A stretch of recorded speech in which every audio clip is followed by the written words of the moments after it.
Well, one of these teams on Saturday is going to come in ranked in the top 25. And believe it or not, it's not Oklahoma. Who would have thought we would have said that about a month ago? T.C.U, they're in the top 25 in one poll and the top 20 in the other. OU, they were 25th last week, had the bye week, and they're out of the top 25 just like that. Yeah, 1-2 record, and being inactive last week will do that to you. And even though for the Sooners, there's, look, no national championship run, no playoff, we all know that. Losing 2 out of your first 3 will do that. But there's still a lot to play for. Bob Stoops has a shot at a 10th Big 12 championship, but good luck on trying to do that if you lose this Saturday in Fort Worth against T.C.U. History suggests that the winner of this game wins by a slim margin. Since the two teams became Big 12 rivals back in 2012, average margin of victory, 3.75 points, including last year where OU won by a single point. Vegas, by the way, has the Sooners winning this game by 3.5. So coincidence about that point spread and the average margin of victory in this rivalry between these two teams, which the Sooners have won 3 of 4, but again, all 4 have been close. I don't think a coincidence at all. Go ahead and break down first the Sooners' defense against T.C.U. And, of course, when you look at the Sooners' defense from the half-glass-full perspective, at least you can say one thing. They've only given up 1 rushing touchdown this season. And, of course, that was against Ohio State on the Buckeyes' first possession, that 4th down play, once the Buckeyes decided to go for it. And Curtis Samuel, boop, touchdown from about, I think, 35 yards out, something like that. So at least from that perspective, the rush defense, keeping teams out of the end zone except for that one instance, helps to have a lot of experience back. On the other hand, though, we know that in that particular game against the Buckeyes, the Sooners got run gouged in other areas, though, giving up big chunks of yardage, especially in the second half, 5, 10, sometimes 15 yards of rushing yardage, completely unacceptable for Mike Stoops' defense. So, entering this game, do you think TCU will try to run? Oh, yeah. Doesn't matter that they don't have Aaron Green from last year. We know he was a heck of a running back. They'll still try to run anyway. Don't be surprised if Kenny Hill, who I'll get into great detail in a little bit, tries to do the same thing, even though he may not be the runner that J.T. Barrett of Ohio State nor Greg Ward Jr. of Houston was. Doesn't matter. My opinion, TCU, Gary Patterson's offense, will still test the Oklahoma defense because they were so vulnerable against the rush 2 weeks ago. And did the bye week really come at a great time for OU? Absolutely. Absolutely it did, but it'll do no good at all if you didn't learn from the Ohio State game. Got to be in the right place at the right time, be more aggressive, and we will see if the Sooners defense can step up to the challenge of at least getting the rush stopped. And if you can do that, obviously you'll really force TCU to go to the air more often than they would like. And Kenny Hill, their quarterback, we remember him from A&M not too long ago, in which, his freshman year, opening game against South Carolina, threw for over 500 yards, set a school record. And at that point, you're thinking, man, this guy's going to be a star. And then, a few weeks later, his star wore off quickly.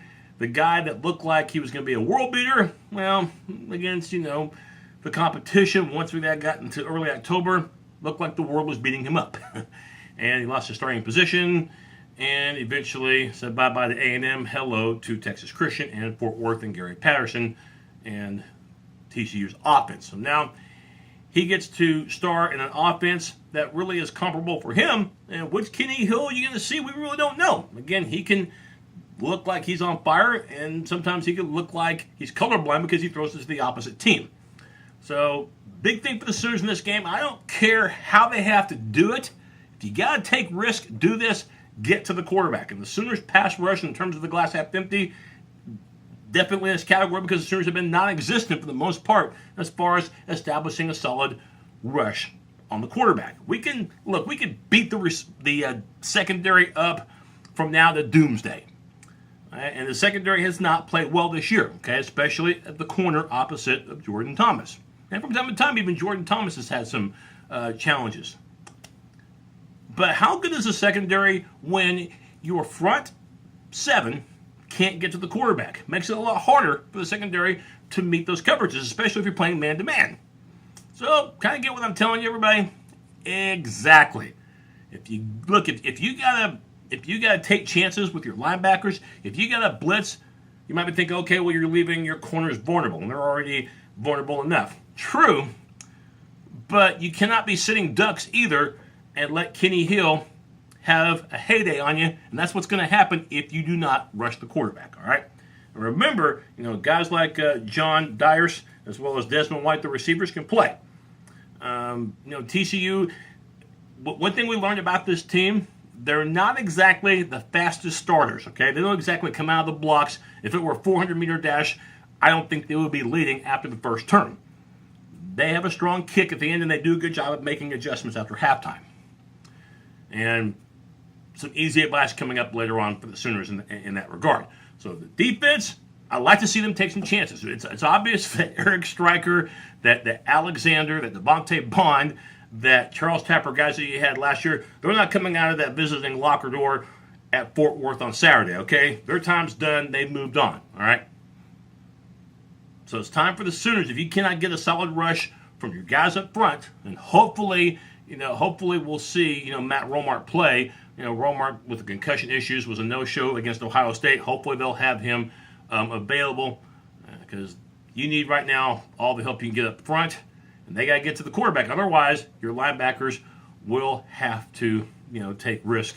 And maybe that's the key. Something different, anything different, because so far the rush to the quarterback has been a non-factor, and that's really killed the Sooners. Taking a look at the Oklahoma offense, of course, glass half full right now. There's no doubt the play of Joe Mixon has been fantastic. Hopefully he'll get more touches, and hopefully we will see Mark Andrews continue to become a factor. He almost reminds me of Chris Carter. All he does is catch touchdown passes. He doesn't get too many passes thrown to him, the Oklahoma sophomore tight end, but when he does, it seems like it's for 6 points. Nothing wrong with that, but we'll see if he can become more active. And the Sooners have, as a team, have had 9 touchdown passes so far after 3 games, most of them by Baker Mayfield. Of course, the glass half empty aspect of the offense for the Sooners, the fact that Mayfield, we know this before, and we'll tell it again, his decision making hasn't always been the smartest. Okay, and big thing for the Sooners in a game like this, I think the number one key, be aware of TCU's ability to get to the quarterback. Horned Frogs have been very good on quarterback sacks, and of course, this year the Sooners surprisingly have given up a lot of sacks, but I think much of that isn't necessarily the offensive line, but rather Mayfield holding on to the ball too long. He's got to get rid of the ball a little bit quicker, and again, take what the defense gives you. Didn't really do that against Ohio State. Of course, we know he didn't do that against Houston. And again, they've got to make Joe Mixon the biggest factor, because to me, when I watched that game against Ohio State 2 weeks ago, that is the one player that Ohio State had the most difficult time handling was Joe Mixon. So Mixon has to get more than just 9 rushes in this game. Don't forget about P. Ryan, of course. You want to start off with P. Ryan in the game, fine. But Mixon right now looks like he is your game breaker and could be the guy that makes the difference in this ball game. D.D. Westbrook, of course, has been effective for the Sooners as far as receptions, but no touchdown receptions yet. That's a bit of a surprise. And we will see, getting back to the defense real quick for the Sooners, if they can force turnovers. Okay, hard to believe, but the Sooners have not forced one turnover so far this season. 9 games to go, I realize, but after 3 games, you think they would have had at least one takeaway. Not yet.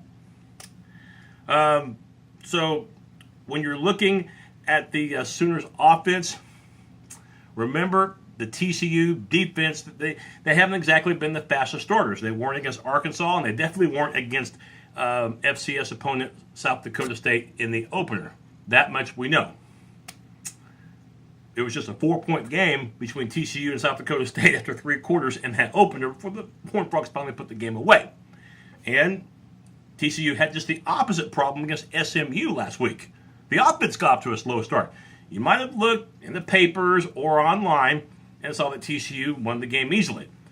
A little bit misleading because it was only 6-3 at halftime in favor of the Horned Frogs. That's right, only 6 points. So even though the defense played better, it was against SMU, not really a measuring stick. No doubt the Sooners have had the tougher schedule entering this game. Big thing I want to see from the Sooners, force turnovers. Even if it's just 2, hey, that's a positive start. Offensively, let's see if Mixon gets more carries, and we'll see if Baker Mayfield is smarter when it comes to decision making. We know that Baker Mayfield can do it. We've seen it. We saw it last year. I don't think I dreamt the season he had. So we will see if the Sooners, come Saturday at Fort Worth, can get their season turned around. Boy, 1-3 start. I don't know what the tension around here is going to be like if that's the case. My final thoughts on this game. Look, I know that this season was not supposed to be the way it was for the Sooners. 1-2, and now, if the national championship race out of the picture, you know that this game on Saturday is must win in order to have still a good amount of success. I can't imagine the Sooners being at their best if they lose this game against T.C.U. being at their best against Texas the following week. You need some momentum. You need a victory. And some good things about the Sooners in this game. Baker Mayfield's never lost a true road game. Never lost a true road game, okay? Only losses at home against Ohio State. And remember, 2 games last year, Clemson and Texas were at neutral locations. So as a starter, Baker Mayfield's never lost on the road. I think he's a perfect 5-0 if I'm not mistaken. So another stat, too, as we get ready to wrap up and give you my prediction.